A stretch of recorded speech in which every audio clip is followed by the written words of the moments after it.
हुजूर ने फरमाया ठीक है ले जाओ। हजरत सलमान फारसी आए, सैयद कायनात का दरवाजा खटखटाया।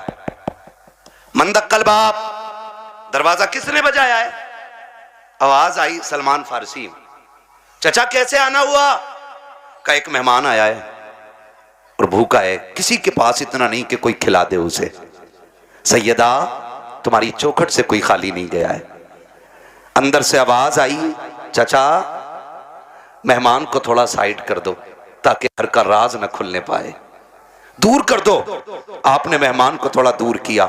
सैयदा ने दरवाजा खोला, का चचा झांक के देखो ना, मेरे दोनों शहजादे भूखे जमीन पे सोए हुए हैं। आज मेरे घर का फाका 2 दिन हो गया है, कुछ होता तो मैं अपने बच्चों को भी खिलाती। सलमान फारसी की गर्दन झुकी, वापस जाने लगे। जैसी वापस पलटे, कहा चचा जरा ठहरिए तो सही। कहा क्या बात चचा उदास क्यों हो? कहा उदासी की बात यह है आज नबी के शहर में कोई मेहमान भूखा सो जाएगा, इतना सुना खातूने जन्नत कहती है। ठहरे ना चचा अभी आती हो। अंदर तशरीफ लेकर के गई। आपके जहेज में जो आपको 17 पैबंदों वाली चादर मेरे मुस्तफा ने अता की थी, उस चादर को समेट करके ला करके कहा था चचा ये लीजिएगा और जाइए, यहूदी है शमून नाम का, उसके दरवाजे पे ले जाइएगा, उसको दे करके इसके बदले में जो खरीद लाइएगा। हजरत सलमान फारसी ने चादर ली है, रोते हुए यहूदी के दरवाजे पर गए हैं। मेहमान भी साथ साथ जा रहा है। जब शमून के दरवाजे पे गए, उसने चादर हाथ में ली है और उसकी खुशबू सूंघ के कहता है ये चादर किससे लेके आए हो? इसकी खुशबू बता रही है ये किसी जन्नती खातून के सर की चादर उतर के आई। जिंदाबाद जिंदाबाद। किसकी चादर है ये? हजरत सलमान फारसी फूट के रोने लगे, कहने लगे ये उस घर की चादर है कि जिस घर की चौखट पे बेइजाजत जिब्रील भी नहीं आया करते हैं। उसने चादर को खोला, कहा किसकी चादर है? का ये खातून जन्नत नबी की शहजादी की चादर है। उसने इतना सुना और अपनी उस चादर को सीने से लगाया। कहा ठहरो ठहरो ठहरो। उसने चादर को रखा एक तरफ, आटा दिया, जो दिए, खाने पीने का सामान दिया, साथ चादर भी दे के कहने लगा इसे भी लेके चले जाओ। आपने चादर भी ली, सामान भी लिया। जब वापस आने लगे गए, पीछे से शमून भी दौड़ा गए। उसने दौड़ते दौड़ते कहा था खाली चादर लेके जा रहे हो, मुझे भी बदले में कुछ दे के चले जाओ। कहा तुझे क्या चाहिए? कहा मेरी किताबों ने बताया है कि जो आखिरी पैगंबर होंगे उनके घराने की शान ये होगी कि दरवाजे पे भूखा आएगा तो खाली नहीं लौटाया जाएगा, वो अपने घर के सामान बेच देंगे लेकिन आने वाले की जरूरत पूरी करेंगे। उसने कहा था मैं समझ गया जिसकी बेटी का किरदार ऐसा है वो नबी की अज़मतों के साथ दुनिया में आया हो। बाबा सुभान अल्लाह सुभान अल्लाह। अल्लाहू अकबर। ये तारीख रही है, ये तारीख रही है। खातून जन्नत ने दिया। अब वो मेहमान भी देख रहा है, वो मेहमान भी देख रहा है, मेहमान भी देख रहा। भाई जब उनके गदा भर देते हैं, शाहान जमाना की झोली, मोहताज का जब ये आलम है, मुख्तार का आलम क्या होगा। आज हमारे दस्तरखान बड़े तंग हो गए, तंग हो गए दस्तरखान। माफ कीजिएगा रोटी खाने बैठा है, कुत्ता आ जाए कह रहा लल्ली डंडा मार, और करवट में हो तो रोटी छोड़ के खुद ही मारता धाड़ से। फिर कह रहा बिस्मिल्लाह वाला बरकतिल्ला। सुन और गौर से सुन, कुत्तों की अपनी खेती नहीं होती है, कुत्तों का अपना बिजनेस नहीं होता है। खुदा जिसके दरवाजे पे किसी को भेजता है ना, तो वह इसीलिए भेजता है कि उसको इस लायक बनाया है उसने। बेशक सुभान अल्लाह सुभान। उसको इस लायक बनाया है उसने, इसलिए आपके दरवाजे पे भेजा गया है। कुत्ते दरवाजे पे आ जाएं तो मारा ना करो। क्या चला जाएगा आधी रोटी उठा के डाल दे, तेरी आधी रोटी से गुर्बत तो नहीं आ जाएगी, लेकिन कुत्ता आधी रोटी पे कनात कर लेगा। आधी रोटी खा के वो सब्र से बैठ जाएगा, उसको लाठी डंडे से ना मारिए। अगर मेहमान ना आ सके तो जानवरों को खिलाया करो, कुत्ते भी ना आ सके तो परिंदों को खिलाया करो, वो भी ना हो सके तो चूटियों को खिलाया करो। इसलिए कि जो तुम खाते हो वो गंदगी बनता है, और जो रब की मखलूक खाती है वो दुआएं बन के अर्शों से टकराती है, और जब दुआएं जाकर के अल्लाह के अर्श से टकराती है तो एक का रिस्क नहीं बल्कि अल्लाह 7 पुश्तों के रिस्क का इंतजाम फरमा दिया कर। सुभान अल्लाह सुभान अल्लाह। और ये सबसे बड़ा वजीफा है, ये सबसे बड़ा वजीफा है। जान रहे हो बारात लेके जा रहा है ना, बारात, बारात कितने चलने बारात में? बिल्कुल फुर्सत में ही है सब। 450, जिस बूथ पे वोट डाल दें उसे ही जिता दें, ऐसे ही है ना। 450 बारात जा रही है, तो कह रहे बारात में कह रहे यहाँ चलिए उधर। यार हाफिज जी तुम ना होंगे ना तो बात खराब हो जाएगी यार, कंगे से कोई जानता भी ना दिखे, ये बदमाशी दिखा रहा है। और जब वलीमे की बारी आई ना अपने बाप के घर खिलाने की, कह रहे ना मैं तो गरीबों को ही खिलाऊंगा बस, एक हाफिज जी और 4 गरीब आदमी। मैंने सुन्नत अदा करी है। वो बेगैरत, कल जो 400 450 लेके गया था तेरे बाप ने कमा के रख दिया था। ये कंडीशन है हमारी। निकाह इतना आसान कर दो कि कोई बेटी बेटी होने पे शर्मिंदा ना हो। इतने आसान कर दो निकाह कि कोई बेटी बाप के आगे नजरें झुका के खड़ी ना हो। निकाह इतने आसान कर दो कि बेटी मुस्कुरा के कहे शुक्र हुजूर की उम्मत में पैदा हो गई हो। इतने आसान करो निकाह। लेकिन जब बारात ही 450 की हो और उसमें भी ना कोरमे के अलावा कुछ ना चलेगा जी। क्यों? दाल से कैंसर हो जा है काय का। हाँ, और वो कुत्ता कटिंग खाना देखा है? बफर गैम है कि बम्फर गैम है? अरे खड़े होके जो खाते हैं उसे क्या कहते हैं? सुन लो भाई स्टैंडर्ड वाले सुन लो, है स्टैंडिंग। कितना अजीब दौर आ गया। जब हम छोटे थे ना बारात में जाते थे तो एक जगह बैठा दिया जाता था और कोई हाँ पाल पे या जमीन पे इज्जत से बैठाते थे वो लोग। एक चावल लेके आ रहा है, पीछे से बूरा लेके आ रहा है, उसके पीछे से घी लेके कोई आ रहा है, ठीक है ना, ये चलता था। फिर कोई खान चावल है, किसी के हाथ में सालन है, किसी के हाथ में पानी है, मेहमानों की तरह खिलाया जाता था। अब ना सारे तबाकों में सानी कर दी बैलों की तरह, आओ और नांदों पे लग जाओ। और लोग कह रहे हैं ये स्टैंडर्ड नहीं है, ये कुत्ता कटिंग खाना है। हाँ आओ लग जाओ। हालत देखो, कहीं नंगे पहुंच जाते हैं ना तो वो यूज एंड थ्रो, वो प्लेट जो आती है खाई फाइबर की, गत्ते वाली जो प्लेट होती है ना यूं टूट जाती है फाइबर वाली, उसमें चावल रख लिया। आगे देखो कोरमा, अरे कबाब, ये तो बहुत देर बाद दिखे, वो भी उसमें। क्या आगे चला, अरे शामी कबाब भी है, वो भी उसमें। और आगे देखी कोल्ड ड्रिंक, भर लिया गिलास, अब गिलास लिए घूम रहा। अब ये बता खागा कैसे है? खागा का जर्दा भी मार दें उसमें ही। जियो यार, सलामत रहो, बड़ी हिम्मत है भाई।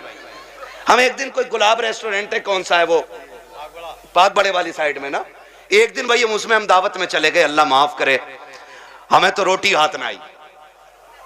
हाथ क्या नहीं, हमने देखा सारे कुत्तों की तरह खा रहे हैं। मैंने कहा चलो लौट चलो, इंसानों की यहां गुंजाइश ही नहीं है। हाँ इंसानों की। एक बुड्ढे बड़े मियां को देखा, साहब भाई कोरमा प्लेट चिचिया रही और लिए घूम रहा तमाम सफेद कपड़ों पे। इसके लिए मर गए हम। शादियां इतनी महंगी कर दी हैं कि आज गरीब खून के आंसू रो रहे। जहेज की महंगाई कम नहीं थी कि खानों की महंगाई इतनी कर दी है। अब तो गोलगप्पे भी वहीं रखे, छोले भी हैं, कबाब भी हैं, कुछ तो ऐसे टूट पड़ते हैं जैसे मिला ही नहीं है कभी। और सच्ची बात बताऊं, ये टूटने वाले वो होते हैं जो अपने बीवी को छींचड़े फेंकने पे भी गालियां बोलते हैं। हाँ भाई, और लड़की वाले से कहते सुन हड्डी ना हो कोरमे में, क्यों बगले लेके आएगा। एक बेटी को पालने में बुढ़ापा आ जाता है बंदे पे, एक बेटी को पालने में। आज तुम फेंकते हो खाने को, आज बर्बादी कर रहे हो, आज तुम्हें किसी के बाप की इज्जत की परवाह नहीं है। कल जब तेरे आंगन में बेटी आएगी तब तुझे पता चलेगा बेटियां कितनी कीमती हुआ करती है। तूने किसी की बेटी को एक बोटी के लिए जलील कर दिया, एक रोटी के लिए जलील कर दिया। अगर बिरयानी ठंडी मिल गई, पूरी जिंदगी बेटियों को ताने दिए जाते हैं कि तेरे बाप से गर्म खाना नहीं खिलाया गया। अगर एक बराती फाके से लौट जाए तो गालियां दी जाती है कि तेरे बाप से मेहमानों को रोटी नहीं खिलाई गई। और बेटियों वालों, अगर बेटे वाला ताना दे गर्दन मत झुकाना, गिरबान पकड़ के पूछना, बता तूने किस नबी का कलमा पढ़ा है? क्या तेरा भी नबी वो है जो मेरा नबी है? है? क्या तेरा भी वो रसूल है जो मेरा रसूल है? क्या तेरा भी वो दीन है जो मेरा दीन है? अगर कहे हाँ तो बता कि नबी ने फातिमा की बारात में कितने खाने खिलाए थे? बाबा जिंदाबाद। पूछ जाकर के गरेबान पकड़ के। हद हो गई है। जिसका बस नहीं चलता बेटी के बाप पे दबाना शुरू कर देता। निकलो इन चीजों से, निकाह आसान कर दो ताकि बेटियां मुर्तद ना हो। बेटियां मुर्तद ना हो। जिसकी भाग जाती है वो कहता जी मेरा उससे मतलब ही नहीं।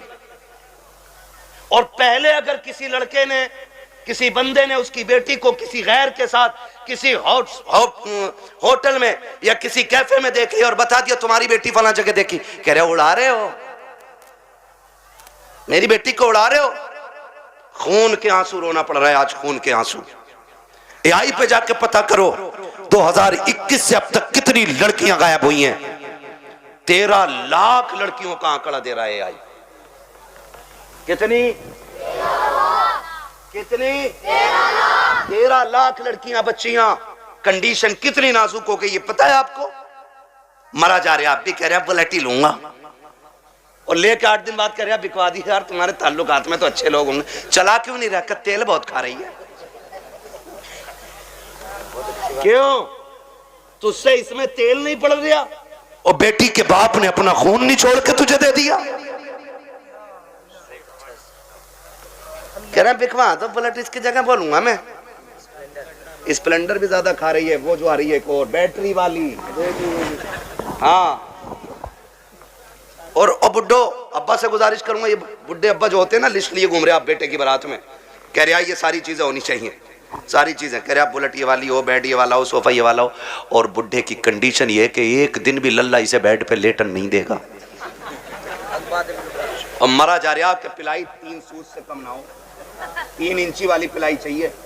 और फिर कह रहा देखो जहेज जो उठा रहे ना उनसे कह रहा बेड हल्का है भारी है भाई, ऐसा लग रहा है इसके बाप ने बनवा के रख दिया है, हल्का है भारी। निकलो यार इन चीजों से कब तक? बताओ मुझे एक बात बताओ, बेड घुनेगा कि नहीं? गाड़ी खराब होगी कि नहीं? बोलो। जहेज खत्म होगा कि नहीं? तो फिर ऐसी चीज के लिए क्या मरना जो खत्म होने वाली चीज है। और बेटियों से भी गुजारिश करूंगा, ये जो मुखिया की बेटी को देख के अपने अब्बा से कह रही है अब्बा 12 फीट वाला ही फर्नीचर बनवाइयो मेरे कमरे में भी। बेटियों से मेरी गुजारिश है कभी अपने बाप से फरमाइश ना करना। और लड़कों से गुजारिश है जो बाप से दगा करके तुमसे शादी करे उससे कभी निकाह ना करना। इसलिए कि जो बाप को छोड़ सकती है जहर देके वो तुझे भी मार सकती है, ये याद रखना बिल्कुल। हाँ, 1.5 घंटा हजरत नाली पे बैठ के फोन पे बात करके कह रहे अब्बा जैसी मैंने देखी है तुम 7 साल में नहीं देख पाओगे। ये कंडीशन है हमारी है। आप अंदाजा लगाइए ना मेरी बात जो मैं कह रहा हूं। हाँ, इमाम साहब फजर में 2 रुकू पढ़ दे 1 रकात में, कह रहा लो कल से आने ही ना हमें भी,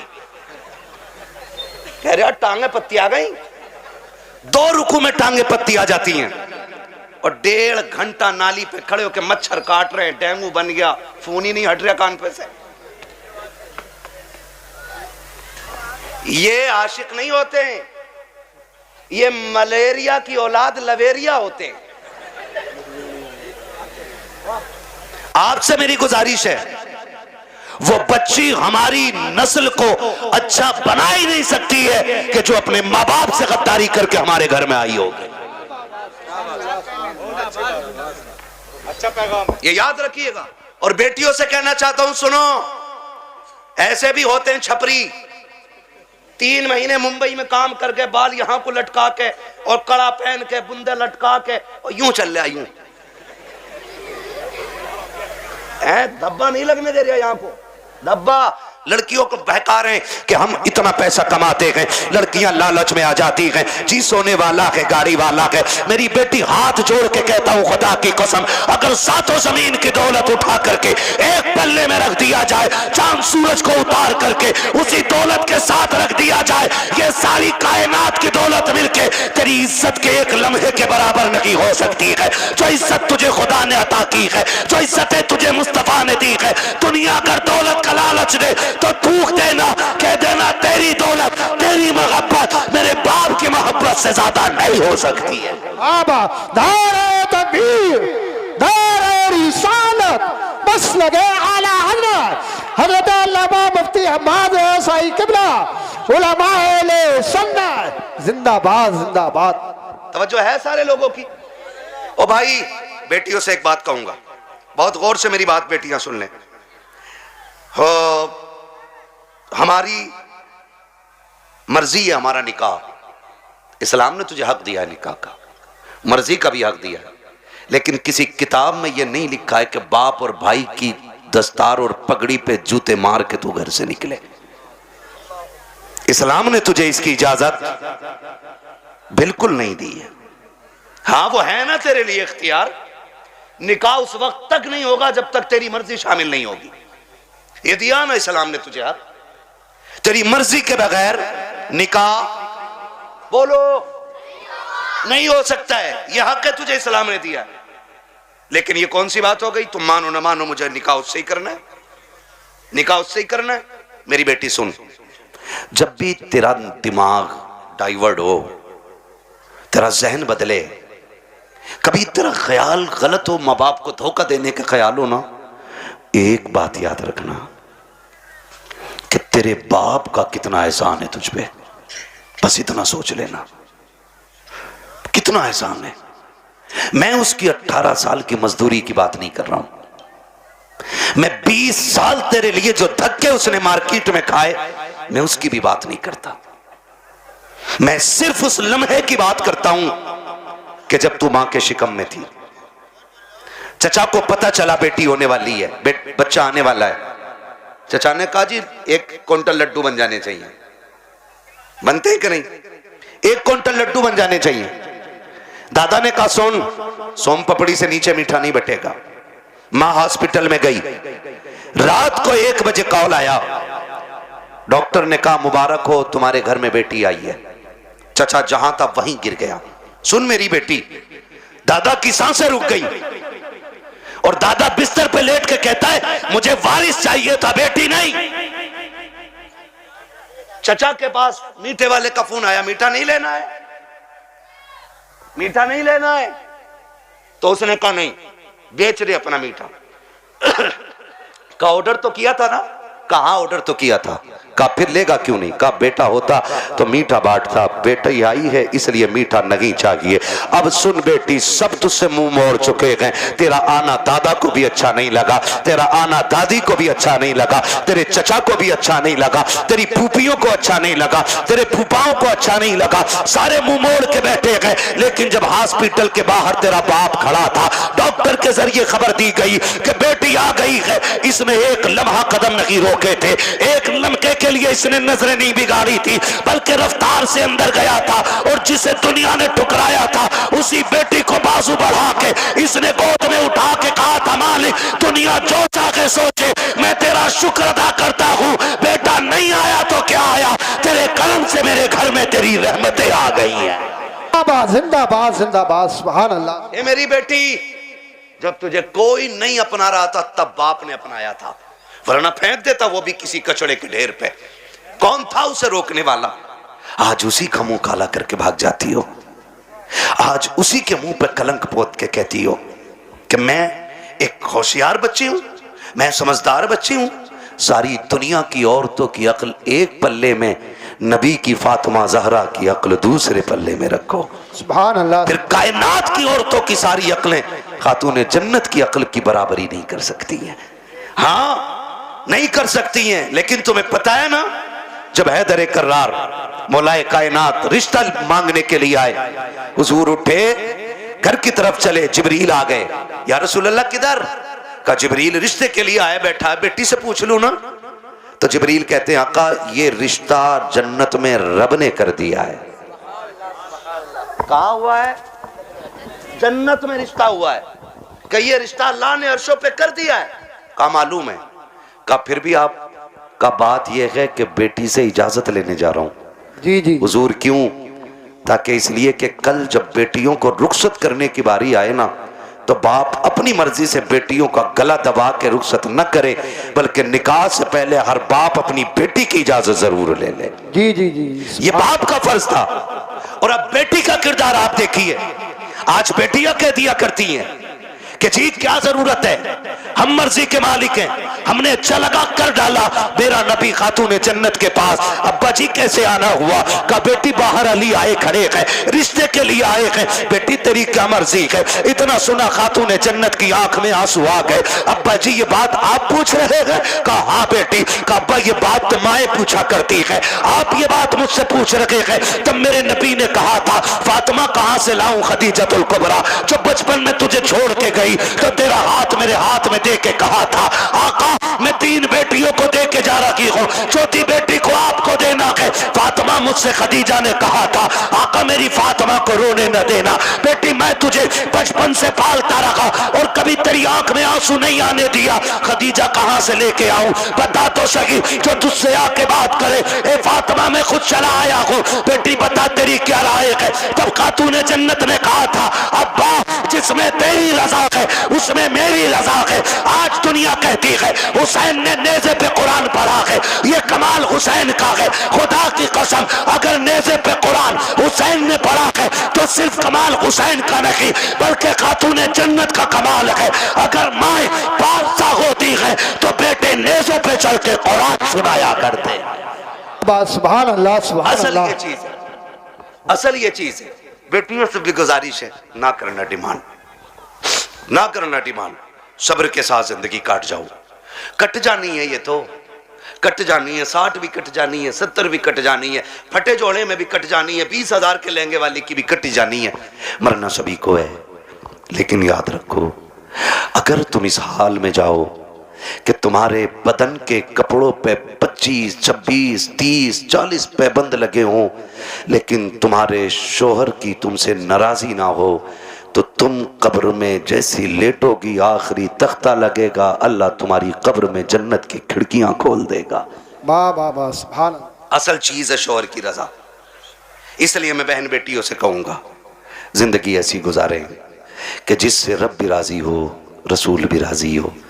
और पैसे वालों से, जमीन वालों से कहूंगा निकाह कुछ अल्लाह रसूल के लिए भी कर लो, अल्लाह रसूल के लिए भी कुछ निकाह करो। ये सबसे ऊपर लिखा होता है निकाह मिन सुन्नती फमन रगीब अन सुन्नती फलैसा मिन्नी, ये सबसे ऊपर लिखा होता है। लेकिन मसला ही कुछ और है। 4 बेटे अल्लाह ने दे दिए ना, तो हिसाब लगा रहा है, हिसाब लगा कह रहा कि 10 लाख गुड्डू में मिलेंगे, 10 पप्पू में मिलेंगे, 10 अच्छन में मिलेंगे, 10 बल्लन में मिलेंगे, 40 लाख का मालिक बैठ गया, बन गया बैठे बैठे। हिसाब लगा रहा है। तू कारून नहीं है, तू शद्दाद नहीं है, तू हामान नहीं है, फिरौन नहीं है, क्या है तेरे पास दौलत है? क्या औकात तेरी? हुए नाम वर बेनिशां कैसे कैसे, जमी खा गई आसमां कैसे कैसे। बड़े बड़े कब्रिस्तानों में चले गए। कोई डिमांड जहेज की ना कीजिएगा। करेंगे इंशाल्लाह कोशिश, कोशिश करेंगे कि डिमांड ना करें, करेंगे कोशिश। अच्छा कितने नौजवान हैं जो हाथ उठा के वादा करें कि हम बिना मांगे निकाह करेंगे। सलामत रहें, सलामत रहें माशाअल्लाह। बगैर मांगे हैं?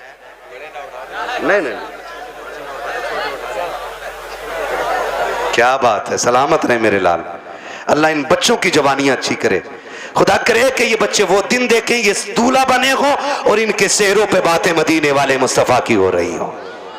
आमीन सुभान अल्लाह। हाँ जी करेंगे इंशाल्लाह। इंशाल्लाह। हल्का हाथ रख भाई, एक दूसरे को देख के हंसो मत। आज वादा कर लो मौत आनी है, मौत आनी है, मरना मरना जरूर है। मुझे साहब भाई ने बताया कि दादा ने भी हाथ उठाए, तो मैंने कहा फिर टेंशन क्या, दादा तो सबसे आगे होता मांगने में, इसलिए ये पहला वादा तो दादा ही करे।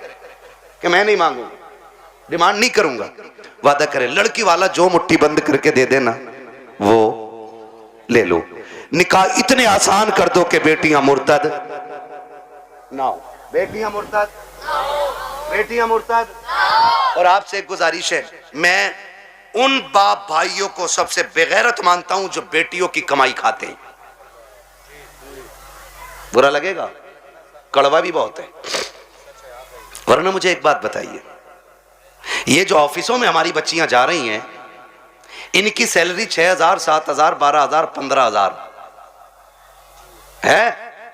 और अभी आईफोन कौन सा लॉन्च हुआ है?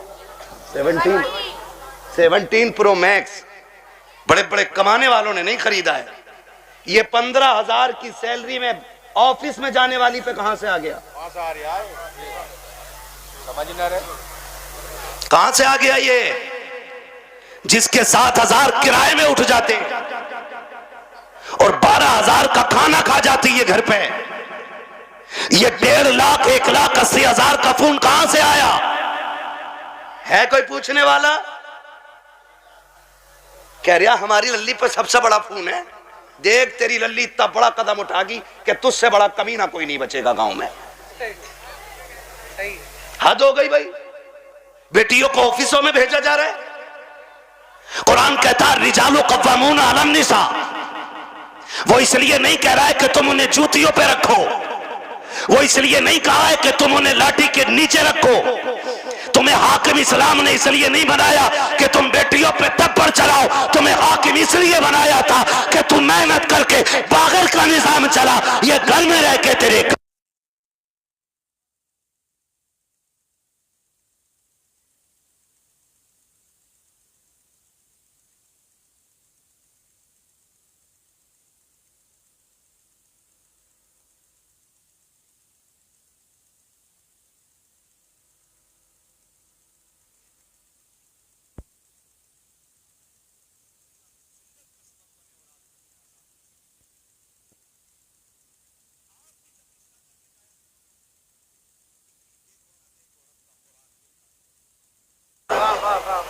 क्या नाम है इस गांव? मिर्जापुर। टाइम हो चला है, बहुत मेहनत पर माइक बहुत खराब है, शजरे के लायक माइक नहीं है भाई, ठीक है ना? तवज्जो है सारे लोगों की। मिर्जापुर है ना? मिर्जापुर के कितने लोग हैं? हाथ उठा के बता दें जरा। माशाल्लाह, अब हाथ नीचे कर लें।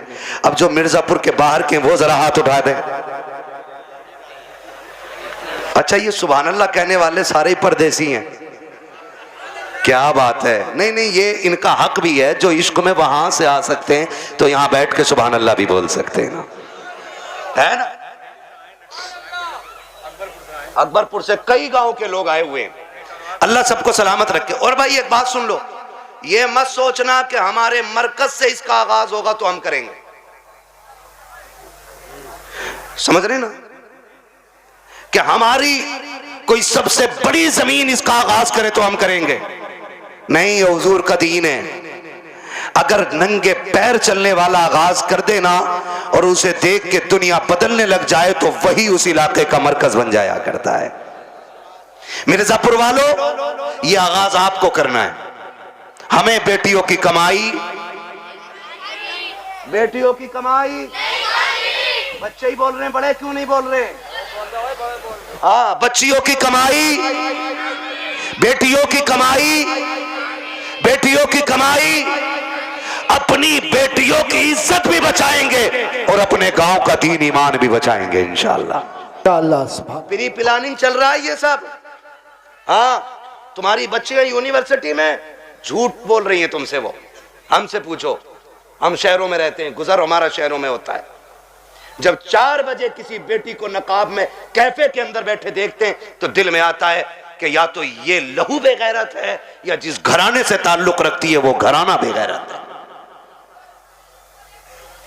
हाँ, मैं फला जगह पढ़ रही हूं, पढ़ नहीं रही। मैं जानता हूं एक बच्ची को जानता हूं, मैंने उसका वीडियो देखा, आज उसका बाप दुनिया में नहीं है। नाम नहीं बताऊंगा, बुरा लग जाता है।